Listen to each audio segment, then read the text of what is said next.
Welcome to Donmar TV News Channel. Okay, pag-usapan natin itong si Raul Manuel, dismayado dito sa budget ng Office of the President. Dismayado siya sa budget ni Presidente Bongbong Marcos.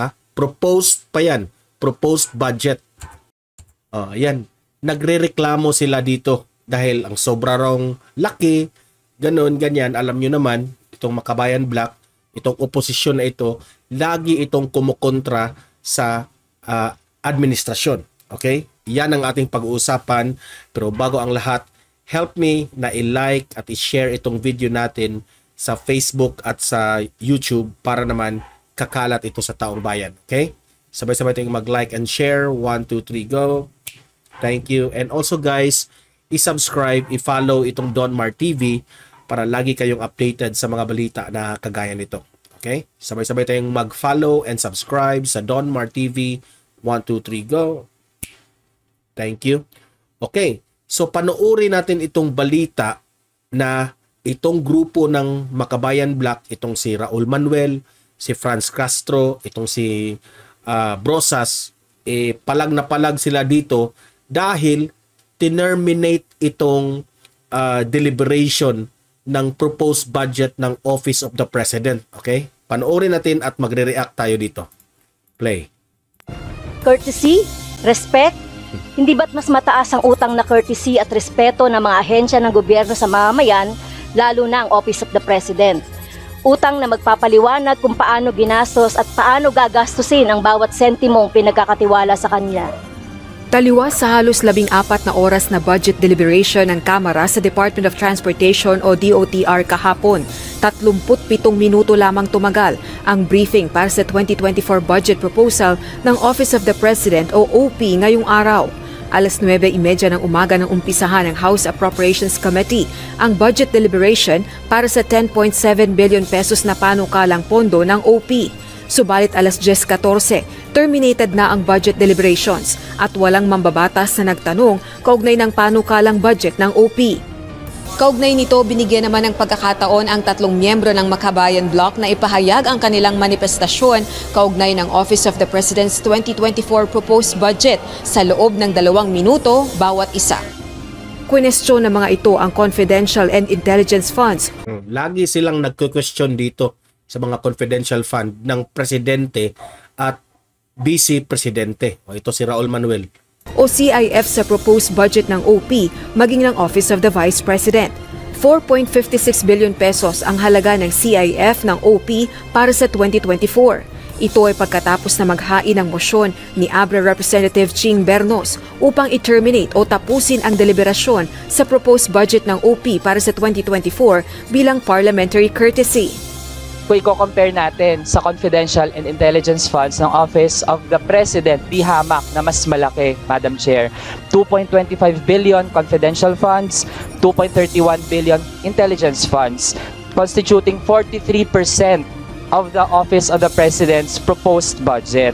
Nakakalula po ang mga numero, pero sa hulit-huli, nagkakasya tayo sa mumo para sa mamamayang Pilipino habang mahigit 1 trilyon ang nasa kontrol ng Pangulo. Binigyang diin naman Executive Secretary Lucas Bersamin na kailangan ng 10.7 billion pesos na pondo ng tanggapan ni Pangulong Ferdinand Marcos Jr.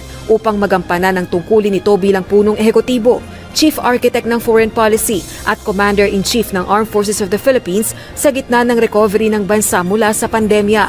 Mahigit 1 bilyong pisong mas mataas ito kaysa 9.03 billion pesos noong 2023.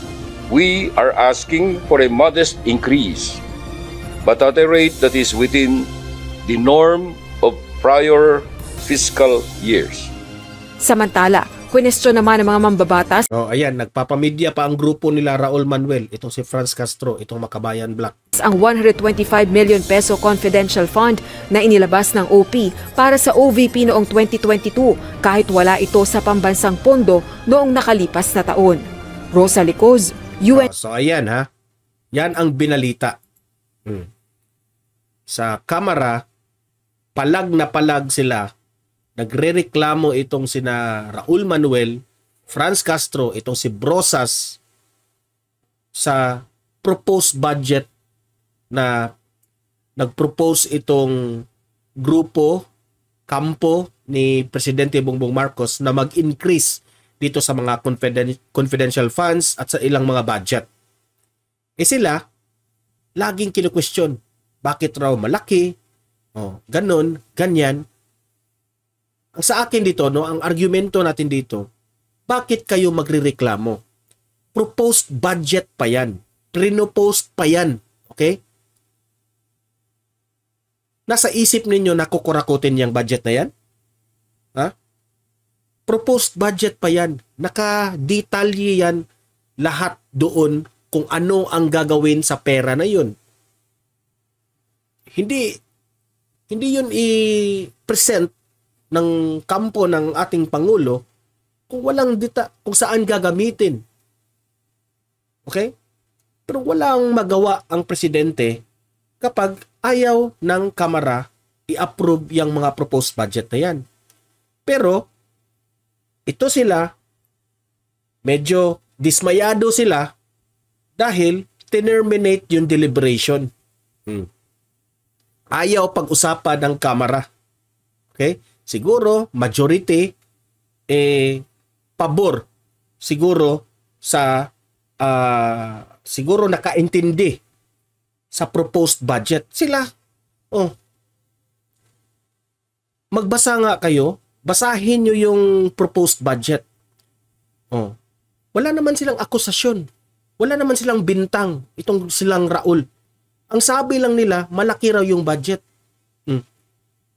So, yun ang reklamo nyo, malaki. Kaya nga, nakalagay yan, detalyado, lahat kung ano ang gagawin dyan sa proposed budget na yan.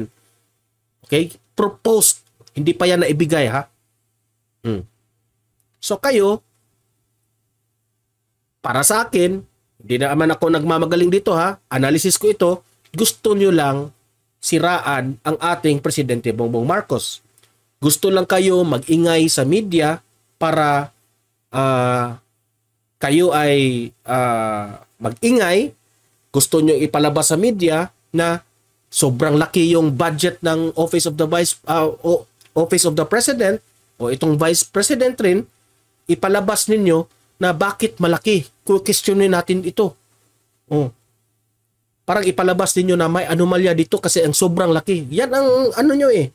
Yan ang parang dating ng inyong mga reklamo eh. Ha? Mahirap sasagutin yung mga bintang ninyo. Yan nga ang sabi ni yung vlogger na si Badong Arateles.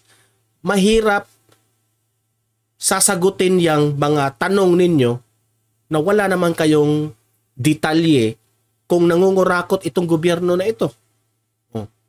May pera bang ninakaw ni PBBM? May pera bang ninakaw nitong si Vice President Inday Sara Duterte? Ha? Yan ang isipin ninyo, Raul Manuel. Kung meron kayong aligasyon, akusasyon, sabihin nyo. At sasagutin yan ng Presidente at Vice Presidente.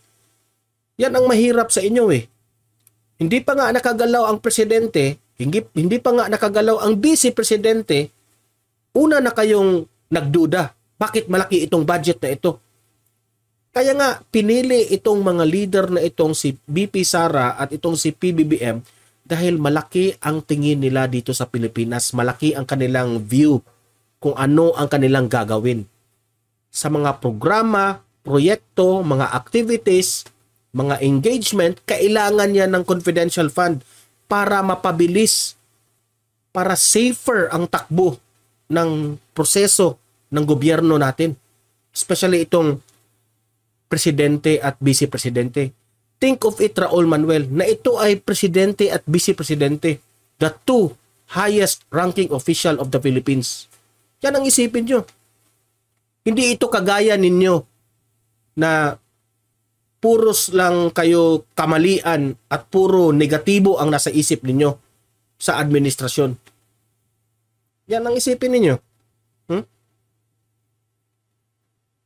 Reklamo kayo ng reklamo, magbigay nga kayo ng ebidensya ng ang ating Pangulong Bongbong Marcos at ang ating Vice Presidente ay kumuha ng pera ng gobyerno? Sige, magpresenta kayo kung may ebidensya kayo.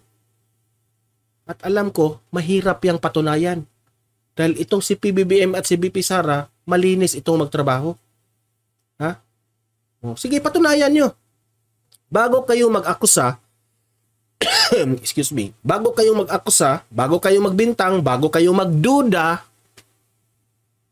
mag-present kayo ng ebidensya. Mag-present kayo ng mga facts.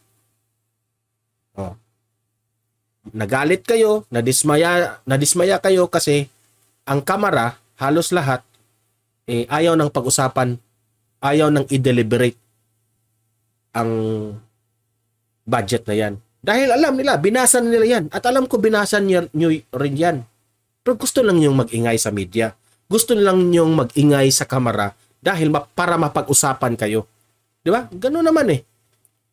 Kapag lagi nyong inuulit-ulit na meron kayong duda, no? Para na rin brainwash ninyo ang taong bayan dyan. Alam ko mga galaw ninyo. Ayan, analysis ko yan ha. On analysis ko yan. So, kayong mga audience dito, libre kayong mag-comment, mag-react tungkol dito kay Raul Manuel. Anong masasabi nyo? Ano sa palagay nyo? Bakit ganito sila? Bakit may sense ba ang kanilang mga question? May sense ba ang kanilang mga reklamo? May sense ba ang kanilang gustong iparating na dapat i-deliberate pa yung budget? Yes, meron naman siguro. Pero kung nakalatag na yan, no? Nagsayang lang tayo ng pera na lagi na lang tayong hearing, lagi na lang tayong deliberation, sayang rin ang pera ng taong bayan dyan. No? So kaya nga pinabilis niyan ng kamara. So wala na kayong magagawa kung hindi kayo pero nakapag-manifest sila. Meron silang manifestation. Nakapagsalita sila. Okay? So pag-usapan natin yan sa comment section. So, like and share this video para kakalat nyo sa taong bayan. Subscribe, follow Donmar TV para lagi kayong updated sa mga balita na kagaya nito. Okay? So guys, see you in my next video. Have a great day. God bless inyo lahat.